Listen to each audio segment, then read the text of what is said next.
नन्हे दोस्तों, कैसे हो? आज रविवार है ना? इसका मतलब आज अगर रविवार है तो एक तो नया फोक टेल्स रूप कथा की कहानी हम लोग सुनेंगे, है ना? तो आज हम लोग इंग्लैंड की एक रूप कथा की कहानी सुनेंगे। और ये जो कहानी है ना, ये कहानी हम लोग जिस किताब से लिए हैं उस किताब का नाम है इंग्लैंड ए रूप कथा। और इसका अनुवाद और संपादना किए हैं आमिरुल इस्लाम। ये जो किताब है ये विश्व साहित्य केंद्र ढाका से प्रकाशित है। और इसका जो प्रच्छद है, मतलब इसका जो कवर पेज है, जो हम लोगों ने देखा ना, वो रंग बिरंगा जो कवर पेज है वो लिखे हैं ध्रुव एश। वो ड्रॉ किए हैं, वो पेंट किए हैं ध्रुव एश ने। तो चलो नन्हे दोस्तों, देखते हैं कौन सी वाली कहानी आज हम पढ़ने चलेंगे। तो इससे पहले हम लोग पृथ्वी शेष झरना खोजे, दुनिया के आखिरी झरने की खोज में ये कहानी हम पढ़े थे। तो आज हम पढ़ेंगे दैत्य और मौलिर गल्पो, दैत्य और मौलिर गल्पो। चलो दोस्तों, हम चलते हैं उस कहानी पे। तो ये आ गए हम। तो भाई, इस कहानी का नाम है दैत्य ओ मौलिर गल्पो। तो इसको अगर हम हिंदी में अनुवाद करते तो क्या होगा? दैत्य और मौली की कहानी। तो देखो दोस्तों, ये 3 लड़कियां हैं, है ना? सबसे पहले एक हम लोगों ने देखा, और इन बच्चों का देखो जो कपड़े हैं, कैसे फटे पुराने कपड़े हैं। लेकिन कोई नहीं, हम कहानी में आगे चलते हुए जानेंगे कि इन बच्चों के साथ हुआ क्या है, इन 3 बच्चों के साथ। तो चलिए दोस्तों, शुरू करते हैं। वे लोग 3 बहन थे। भाई बहनों में वे तीनों ही सबसे बड़े थे। एक गरीब किसान के वे लोग संतान थे। किसान के बहुत सारे लड़के लड़कियां थे। किसान और किसान की बीवी, वे लोग नहीं जानते थे कि कैसे वो अपने बच्चों को खिलाएंगे, कहाँ से उन लोगों के लिए जो कपड़ों के जो कपड़े उनके लिए लाएंगे। संसार में इतने ज़्यादा उनके परिवार में इतना ज़्यादा गरीबी थी कि हर रोज़ उन लोगों को कुछ ना कुछ कोई ना कोई चीज़ के लिए उनको रुपए पैसे की ज़रूरत होती ही थी। अब लड़के लड़कियों का संख्या बढ़ने से उन लोग का जो ज़रूरतें भी बढ़ रहे हैं। लेकिन किसान के पास तो ज़मीन तो नहीं बढ़ रहे थे ना, जितने थे उतने ही रह गए। तो बहुत ज़्यादा खूब सारा परिश्रम करने के बाद भी किसान इतना वो अर्जन नहीं कर पाते थे, इतना ज़्यादा वो कमा नहीं पाते थे। इसीलिए एक दिन नहीं इसीलिए वे अपने बच्चों का खान पान और रोटी कपड़ा कैसे बंदोबस्त करेंगे, इसलिए वो बहुत ही चिंतित था। किसान की बीवी भी वो सुबह से लेकर रात तक काम करती थी। पहले तो घर का सारे रसोई चूल्हा चौका करना, फिर वो उसके ही बीच बीच में जितना समय मिलता था उसमें ही वो दूसरों के कपड़े सिलती थी। अब और फिर उसके साथ साथ वो दूसरों के घर पे वो झाड़ू कटका भी करती थी। लेकिन फिर भी उन लोगों का जो अभाव था, जो गरीबी थी, वो घटती नहीं थी, वो सिर्फ और सिर्फ बढ़ता ही चला था। तो एक दिन किसान और किसान की बीवी वो बहुत सोच समझ के ये एक उपाय निर्धारित किए। वो लोग क्या उपाय किए कि वो सबके लिए तो खाना नहीं जुगा पाएंगे, तो इसीलिए वो क्या किए, उनकी जो 3 सबसे बड़ी बेटियां थी उनको एक दिन उन सबसे बड़ी 3 बेटियों को वो लेके जंगल में चले गए और वहाँ पर उन तीनों बच्चियों को वे छोड़ के आ गए। अब किसान माँ बाबा उनके दिल तो पत्थर का बन चुका था, नहीं तो वो उनके बाकी बच्चों को बचा नहीं पाते। अब इधर क्या हुआ, वो 3 बच्ची जिनके तस्वीर हम लोग थोड़ी देर पहले देखे ना, वो लोग तो खुद से जंगल के रास्ता ढूंढ के घर भी वापस नहीं आ सके। तो वे लोग ऐसे ही भटकते रहे वन में ही। खाने की और आश्रय के खोज में। वो रास्ते पहचान के वापस भी नहीं जा पाए। ऐसे ही घूमते घूमते जब शाम होने को था, वो लोग जंगल के एकदम आखिरी में उनको एक छोटी सी रोशनी दिखाई पड़ी। तो वो लोग उस तरफ ही जाने लगे और फिर जाके उनको दिखा कि एक घर है।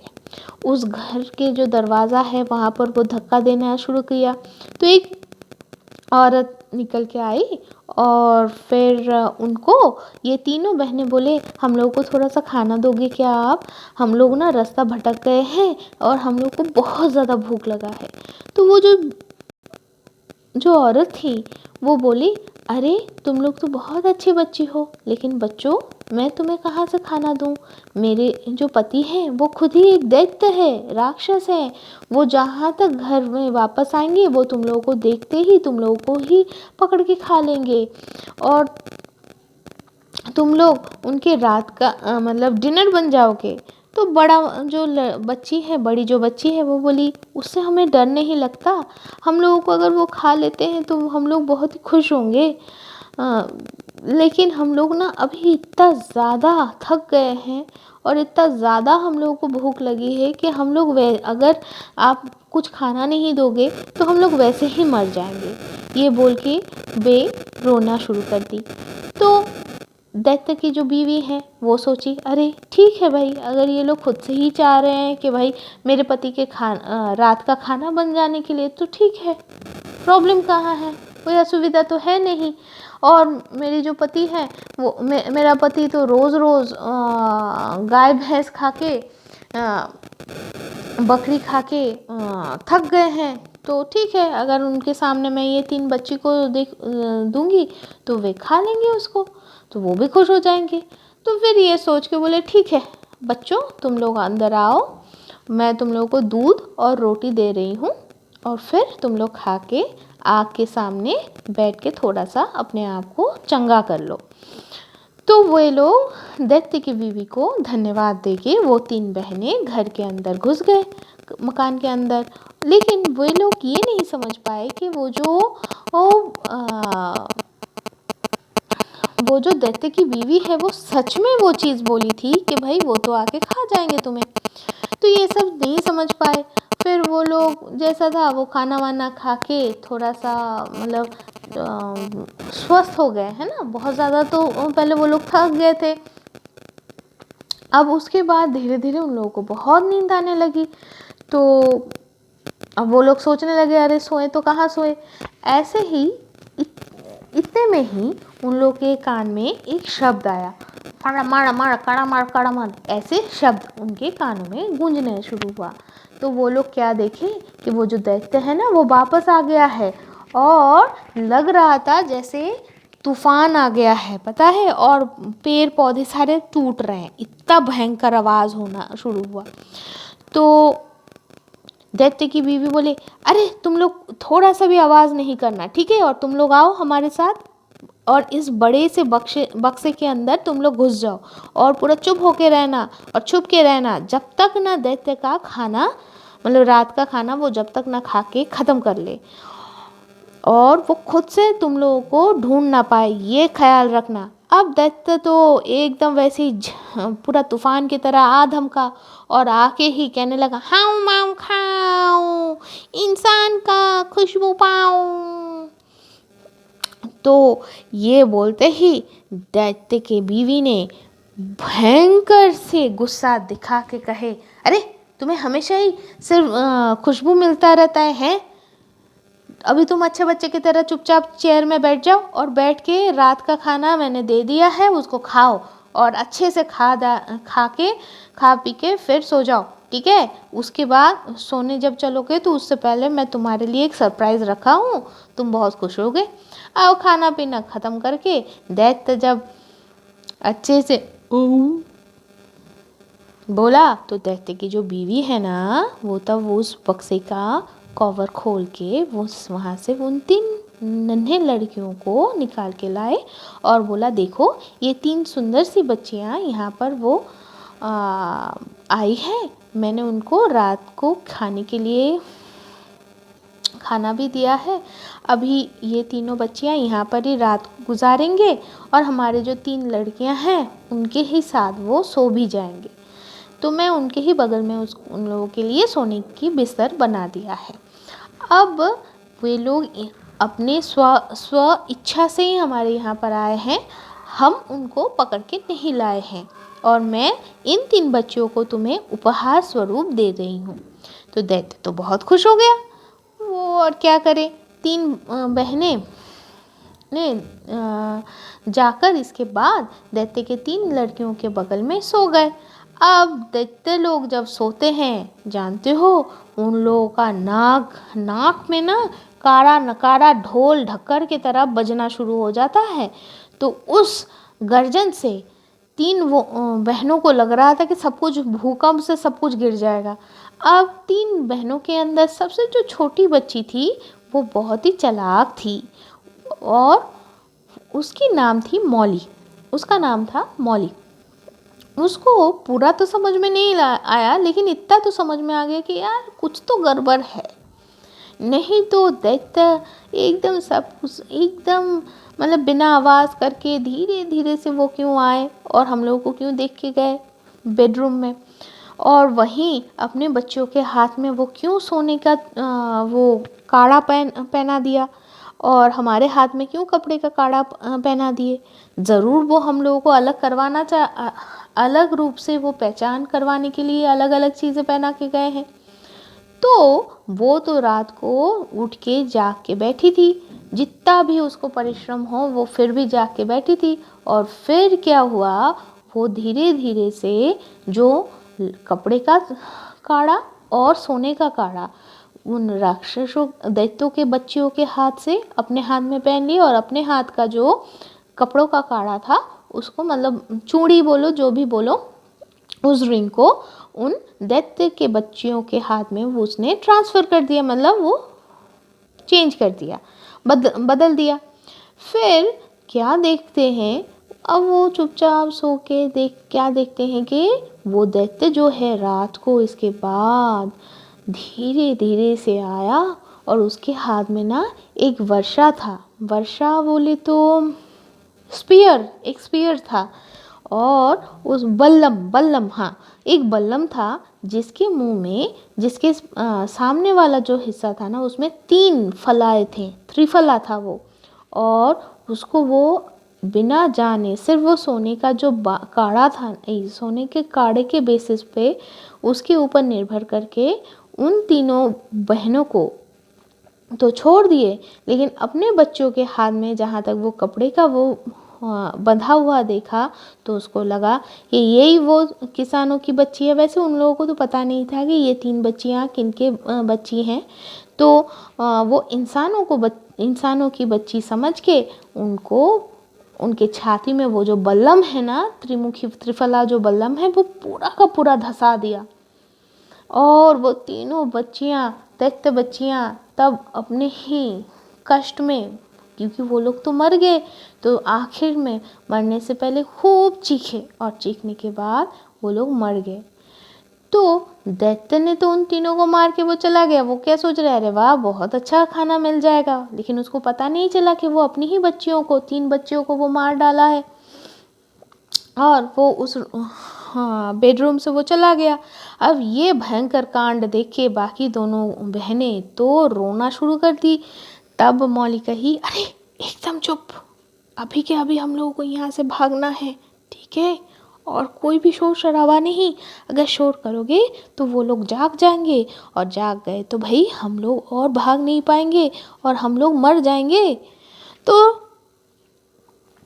वो तीनों बहनें दैत्य के मकान छोड़ के दिन बोलो भोर बोलो होने से पहले वो लोग भाग गए और दौड़ते वो लोग भोर हो रहा है तब उस समय एक प्रासाद मतलब राजमहल के सामने वो लोग आ गए और मौली दोनों बहनों के साथ लेके उस राजप्रसाद के जो सिंह दरवाज़ा था ना उसको वो जोर जोर से धक्का मारने लगा और कहने लगा, पहरेदार दरवाज़ा खोलो और हम लोग को जल्दी ही जल्दी राजा के सामने लेके चलो। अब राजा उन तीनों बहनों को देखे और पूछे, तुम लोग कौन हो? तो बोले, मौली बोली, हम लोग ना बहुत गरीब 3 बहनें हैं, अभी के अभी हम लोग एक निष्ठुर दैत्य के हाथ से बच के आ रहे हैं। महाराज, आपके राज्य में ऐसा भयंकर शैतान वास करे, ये तो सही नहीं है ना। तो मौली साहस करके तो राजा को बोल दी। तब राजा बोले, हाँ सब तो सुना मैंने, लेकिन अब बोलना जितना आसान है, करके दिखाना तो उतना आसान नहीं है। तुम्हें बोलो क्या करें हम, कैसे हम दैत्य को वध करें? तो मौली बोली, दैत्य का जो तलवार है ना महाराज, वो अगर उनसे आप छीन लो तो तब सारे समस्या का समाधान हो जाए। अच्छा ऐसा है क्या? अच्छा सुनो नन्हे छोटी सी बच्ची, तुम क्या वो तलवार लेके आ सकते हो मेरे लिए? महाराज, मैं ज़रूर कोशिश करूँगी, लेकिन अगर मैं दैत्य की वो तलवार मैं आपके लिए लेके आई तो आप मेरे लिए क्या करोगे महाराज? मैं तुम्हें अपना ज़बान दे रहा हूँ, मैं अपने बड़े बेटे के साथ तुम्हारी जो बड़ी बहन है ना, उसकी शादी करवा दूँगा। महाराज, मैं अपनी चेष्टा में कोई त्रुटि नहीं रखूँगी। इसके बाद 3 बहनें राजा के महल में जाकर वहाँ पर अपना पेट भर के नाश्ता खाया। और उसके बाद मतलब उस समय वो लोग जो नाश्ते में खा रहे थे ना, वैसे राजा मतलब क्या बोलूँ, राजा रजवाड़ों का जो खाना पीना होता है, खान पान, वो तो अलग ही होता है। तो मौली लोग तो क्या छोड़ो, हम लोग भी अपने पूरे ज़िंदगी में ऐसा नहीं देखे हैं, तो सिर्फ हम कल्पना ही कर सकते हैं कि क्या खाए थे वो बच्चे, 3 बच्चे। तो वही दिन शाम के समय पे मौली अकेले रवाना हो गई दैत्य के घर की तरफ। अब रात के अंधकार में किसी को कुछ ना बोलकर वो छुपते छुपाते दैत्य के सोने के कमरे में वो घुस गई। और दैत्य के जो वो मशहूर जो तलवार था ना, वो लटक रहा था और रखा गया था, वो बिस्तर के पास रखा गया था। अब वो तलवार को थोड़ा सा हिला हुलो के देख लिए कि भाई कैसा है क्या है। इतने में ही उसके कान में आया कि दैत्य के आने का शब्द उसको सुनाई पड़ गया। तो जहाँ तक उसको सुनाई पड़ गया तो वो तो क्या किया, उसके बिस्तर के नीचे वो छुप गया। अब तक दैत्य रात का खाना खा लिए, फिर उसको बहुत नींद आया, वो आके उस बिस्तर के ऊपर ही लेट गया। और जहाँ तक लेटा वहाँ तक उसका नाक भी बजना शुरू हो गया। इतना भयंकर उसका नाक बजना शुरू हुआ, बाप रे, लग रहा था कि पूरा छाती टूट ना जाए। अब मौली एकदम निशब्द होके बिस्तर के नीचे से वो निकला और जब उसको लगा कि दैत्य पूरा नींद में पूरा बेहोश है, तो मौली धीरे से वो तलवार उठा के निकल के आने लगी। अब वो बहुत ही भारी था, तो दरवाज़ा खोल के कैसे न कैसे वो जहाँ तक बाहर निकल ही रही थी कि अचानक से वो जो ज़मीन था ना दैत्य के मकान का, वो तो पत्थर से बना हुआ था। तो अचानक से उस पत्थर में वो तलवार घिस गया और आवाज़ हुआ, झर झर करके आवाज़ हो गया।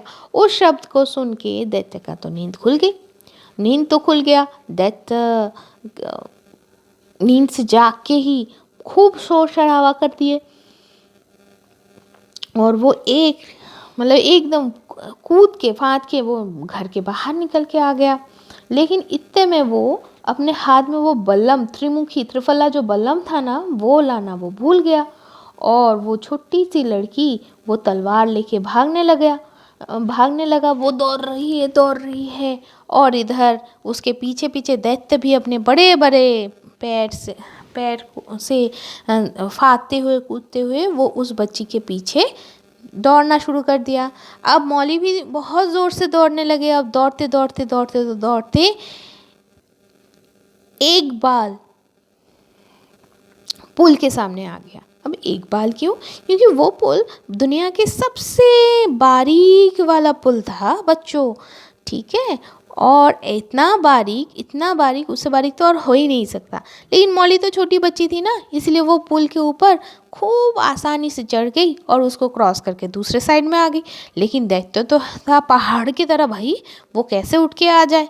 तो इतने बड़े शरीर लेके वो तो पुल के ऊपर चढ़ नहीं सकता।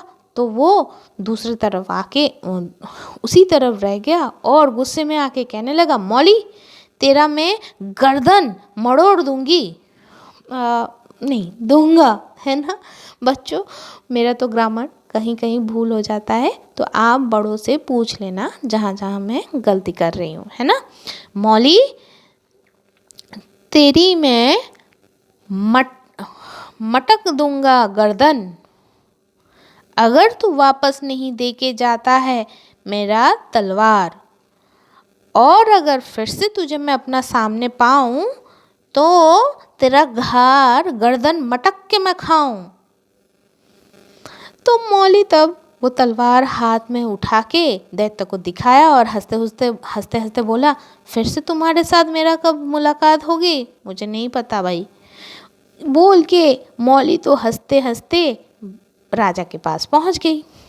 तब राजा खुश हो गए और खुश होके वो अपने ज़ुबान को नहीं भूले और फिर वो क्या किया, महा धूमधाम के साथ अपने बड़े राजकुमार के साथ मौली की जो बड़ी बहन है उसकी शादी करवा दी। इसके बाद एक दिन मौली को वो फिर से बुलाए महाराज और बोले कि दैत्य के पास एक झोला है, अगर वो तू लेके आ पाई ना बेटा तो मेरे लिए बहुत अच्छा होगा। और अगर तू लेके आ गई ना तो तेरे जो मझली बहन है मैं उसके साथ मेरे मझले बेटे का शादी करवा दूंगा। तो उसने बोला, ठीक है महाराज, मैं जितना कर सकता हूँ मैं ज़रूर कोशिश करूँगी, मैं किसी भी काम से डरता नहीं हूँ। ये बोल के फिर से मौली एक दिन अकेले दैत्य के मकान की तरफ वो चलने लगा। तब तक तो अंधेरा छा गया था। मौली आके छुपते छुपाते दैत्य के जो बेडरूम है वहाँ पर वो घुस गई और वहाँ पर एकदम लाश की तरह पड़ी रही उसी खटिया के नीचे। दैत्य जब रात का खाना वाना खा के सो गया तो तब इतना जोर शोर से वो अपना नाक बजाना शुरू किया कि लग रहा था कि बिजली कड़क रहा है। अब मौली को कोई प्रॉब्लम ही नहीं था, उसको कोई कष्ट नहीं हो रहा था, सब कुछ तो वो जानती थी। तो वो धीरे धीरे जो तकिया है ना उसके नीचे हाथ को घुसाया और धीरे धीरे उस झोले को निकाल के बाहर कर ली। अब दरवाज़ा से वो जहाँ तक निकलने लगी तो अचानक से झन करके एक शब्द हुआ क्या है पता है, वो इतनी सावधानी बरत रही थी कि उत्ते में उसके पैर लग के एक लोहे का कोई एक ग्लास ऐसा कुछ था वो ज़मीन पे गिर गया और उसके आवाज़ से ही दैत्य जाग उठा। और क्या, वो फिर से फांद के बाहर आ गया और बहुत ज़ोर ज़ोर से वो चिल्लाने लग गया और वो फिर से मौली के पीछे दौड़ने लग गया और फिर एक बार पुल के सामने हाजिर हो गया। दैत्य तो क्रॉस नहीं कर सकता, लेकिन मौली तो पुल के उस तरफ चली गई और जहाँ तक देखी मौली को फिर से वो चिल्लाते हुए कहने लगा, मौली मैं ना तेरा सर पूरा फोड़ दूंगा, तू वापस करके जा मेरा झोला, और अगर मैं तुझे अपने सामने पाऊँ ना मैं तेरा गर्दन मटक के खाऊं। दैत्य तो अपना सर बहुत बुरे तरीके से वो हिलाना शुरू कर दिया। इतना ज़ोर ज़ोर के वो अपना सर मतलब माथा झटकने लगा कि उसके सर से जो जटा था ना, मतलब वो तो बालों को कंघी नहीं करता था, वो इस तरफ से उस तरफ से पूरा हिलने शुरू हुआ। देख के ही डर लगता है। लेकिन मौली तो तब उस तरफ था उस पुल के। तो वो ये बात सुन के हंसते हुए और झोला दिखाते हुए कहा, फिर से तुम्हारे साथ कब मुलाकात होगा मुझे नहीं पता। ये बोल के मौली दौड़ के भाग गई राजप्रसाद में, महल में, और फिर मौली राजा को दे दी वो झोला। और उस झोले को पाकर महाराज तो बहुत खुश हो गए क्योंकि उसमें दैत्य का पूरा धन संपत्ति था। अब फिर मौली की जो मझली बहन है उसके साथ उसके राजा अपने मजली बेटे का शादी करवा दी। बहुत बड़ा आयोजन था, पता है, बहुत जांक हुआ और जो लोग शादी में आए थे वो लोग बहुत खुश हुए। अब मौली के दोनों बहनें तो बहुत खुश हो गए, जैसे मानो कि उनके ऊपर सुख और शांति की आशीर्वाद हो गई।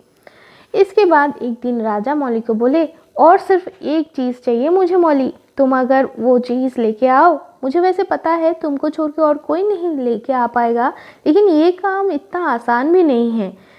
तो उसने पूछा, क्या चाहिए महाराज? तो मौली को महाराज ने बोला, दैत्य के हाथ में ना एक अंगूठी है, मुझे वो अंगूठी चाहिए। तो मौली को अचानक से याद आ गया वो दैत्य कैसे दिखता है, और उसके साथ साथ जब उस मौली ने सुना कि अगर वो लेके आ पाती है तो महाराज अपने छोटे बेटे के साथ मौली की शादी करवा देंगे, तो वो छोटे बेटे को भी वो सोचने लग गए। फिर उसने बोला कि ठीक है, उसने सोचा वे भी प्रिंसेस बन सकती है। तो ऐसा है, तो उसी दिन मौली रवाना हो गई दैत्य के घर की तरफ। इस बार भी वो छुप के रहा दैत्य के सोने के मतलब बिस्तर के नीचे। और फिर रात को जब वो खाना वाना खा के थोड़ी देर में दैत्य जब अपने घर पे वापस आके मतलब अपने बेडरूम में आके जब वो सो गया और उसका नाक बजने लगा, तो वो मौली तब देखने लगा कि दैत्य का हाथ किधर है जिसमें वो अंगूठी है। फिर देखा कि जैसे वो सो गया था ना, कि एक हाथ देखो बच्चों कैसे लटक रहा है बिस्तर से, तो मौली उंगली से वो अंगूठी निकालने की कोशिश करने लगा, लेकिन अंगूठी ना एकदम टाइट होके उसमें बसा हुआ था, पूरा ऐंठ गया था। तो बहुत धीरे धीरे धीरे धीरे उसको निकालना पड़ा। अब दैत्य का नाक बजता था। वो गर्जन जो है अचानक से इतना विकट और तीव्र हुआ कि तब तक वो अंगूठी लगभग मौली निकाल के लेके ही आई थी, लेकिन उस नाक की गर्जन से इतना चौंकी मौली कि उसके मुंह से ही चीख निकल गई, और उसके रिफ्लेक्स एक्शन से जो दैत्य है ना, वो अचानक से ऐसे मुड़ा सोते सोते और मौली को बिना जाने ही अपने चपेटे में लेके पूरा बिस्तर के ऊपर चढ़ा दिए, और फिर उसका नींद भी टूट गया। अब मौली क्या देख रहा है, दैत्य जो है गुस्से में मौली की तरफ देख रहा है। तो फिर धीरे से बोले, मौली आज मैं तुझे पकड़ लिया, तू मेरे घर पे आया है लेकिन तू वापस नहीं जा पाएगा। तो मौली खूब धीरे से बोली, हाँ वो मुझे समझ में आ रहा है दैत्यराज, मैं बहुत गुस्सा हूँ तेरे ऊपर, मुझे लग रहा है कि मैं तुझे पूरा कच्चा चबा जाऊँ, और मैं इतने गुस्से में हूँ ना, तुझे पता भी नहीं है कि मैं कितना गुस्सा हूँ। हाँ दैत्यराज, और भी धीरे से बोली, अब तू बोल, इतना साहस लाता कहाँ से है तू? है मौली, अगर मैं तेरा बंदी हो जाता तो तू क्या करती बता? तू मेरे साथ बहुत चालाकी की है, तू बहुत ही चालाक लड़की है, लेकिन अब तू ही बोलेगी कि तेरे साथ क्या करना जरूरी है, क्या उचित होगा। मौली और क्या बोले। फिर उसने धीरे से पूछा, मैं क्या करती? हाँ तू क्या करती, बोल जल्दी। मैं आपको बंदी बना के एक झोले के अंदर एक कुत्ते और एक बिल्ली और एक कैंची और थोड़ा सा सुई और धागे के साथ आपको बंदी बना के रख देती। ओह, उसके बाद मैं जंगल जाती, वहाँ से सबसे बड़ा जो पेड़ है उसको काट के लाती, और उस पेड़ से मैं थैले के अंदर बंधा हुआ आपको अच्छे से पीटती, इतना पीटती कि ताकि आप बेहोश हो जाओ, क्योंकि आप अत्याचारी हो ना। चुप, और ज़्यादा नहीं बकना। तू अपना साहस दिखा रही है? तू मेरी बंदी है और तू मुझे ही कुछ भी बोले जा रही है, कुछ भी बके जा रही है। मुझे तू जो करना चाह रही थी ना, अब मैं तेरे साथ वैसे ही करूँगा। ये बोल के एक थैले के अंदर ठीक वैसे ही उसको भी बंदी बना दी।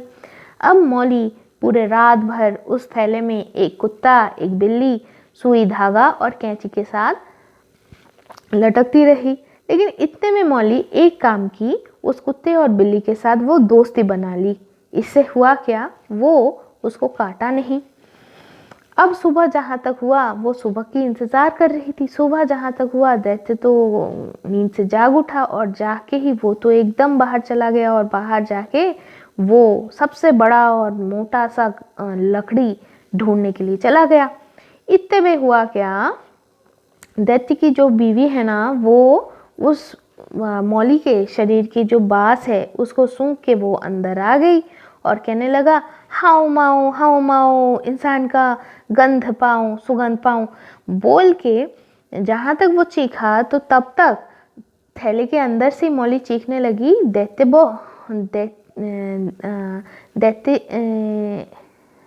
इसको कैसे, अच्छा, दैत्य बीवी, चलो इसको हम ऐसे बोलते हैं, दैत्य बीवी तुम क्या मेरे सामने हो। तो ये सुन के दैत्य की बीवी ने बोला, तुम थैले के अंदर क्या कर रहे हो। हाँ, इसके अंदर बहुत ही मजेदार कांड हो रहा है, अगर तुम देखना चाहते हो तो मैं सिर्फ तुम्हें ही दिखा सकती हूँ। क्या है, बहुत ऐसा अजूबा है, तुम भरोसा ही नहीं करोगे अगर नहीं देखोगे तो। तुम क्या वो देखना चाहती हो। हाँ हाँ, जरूर जरूर, मैं देखना चाहती हूँ। ठीक है, तो आओ। ये बोलते ही कैंची से वो उस थैले के मुंह को अच्छे से काट लिया और फिर दैत्य की बीवी को उसके अंदर, वो खुद निकल के दैत्य की बीवी को उसके अंदर डाल दिए और फिर उसने उस थैले की मुंह को बांध दिया। उसके अंदर क्या क्या था अभी बच्चों, दैत्य की बीवी, कुत्ता, बिल्ली, ठीक है, लेकिन कैंची और सुई धागा नहीं था। इसके बाद वो क्या किया, वो दरवाजे के पीछे जाके छुप गया और दैत्य उस बहुत बड़े से लकड़ी को लेके आके उससे वो पीटने लगी। धाई धपा धप धप धप पीटता गया और अंदर से दैत्य की बीवी चीखने लग गई, अरे अरे, मैं वो लड़की नहीं हूँ, मुझे निकालो, मैं तुम्हारी बीवी हूँ। वो क्या सुने भाई, उसको जहाँ तक मार पड़ रही है, कुत्ते बिल्ली को भी मार पड़ रही है, वो दोनों भी चीखे, उसकी आवाज़ तो उसमें छिप गया। तो लेकिन ये सब देखते देखते मौली को ये ज़रूर याद आया कि ये बीवी ही एक दिन उसकी प्राण दान दी थी, उनको खाना दिया था और उसको बचाने के लिए बक्से के अंदर भी छुपा के रखा था। लेकिन थोड़ा सा जगह बचा, जहाँ तक उसको मिला थोड़ा सा मौका, वो क्या फुर्त करके वहाँ से भाग गई मौली और जाके महल में आ गई और राजा को वो अंगूठी दे दी। राजा तो बहुत खुश हो गया। अब तो राजा भी दैत्य की तरह ही शक्तिशाली हो गया। क्यों? क्योंकि उसके पास वो अद्भुत तलवार भी थी। उनके पास वो अद्भुत तलवार भी था, वो धन संपत्ति भरा वो झोला भी था और वो मायावी अंगूठी भी थी। तो फिर छोटे बेटे के साथ मौली की शादी हो गई। और 3 दिन तक सारे लोग खूब मौज मस्ती करे। राज्य के सारे लोग बहुत ही खुश हो गए और वो लोग मौली से बहुत इम्प्रेस भी हो गए। पता है क्यों? क्योंकि उसके साहस और बुद्धि का कहानी तो दूर दूर राज्यों में फैल गया। मौली इसके बाद अपने देश के लिए, देश के इंसानों के लिए, प्रजाओं के लिए कैसे क्या काम किया जाए, क्या अच्छा हो, वो वही सोचने लगे। और वो दैत्य अपने सारे शक्ति को खोकर असहाय होकर रह गया।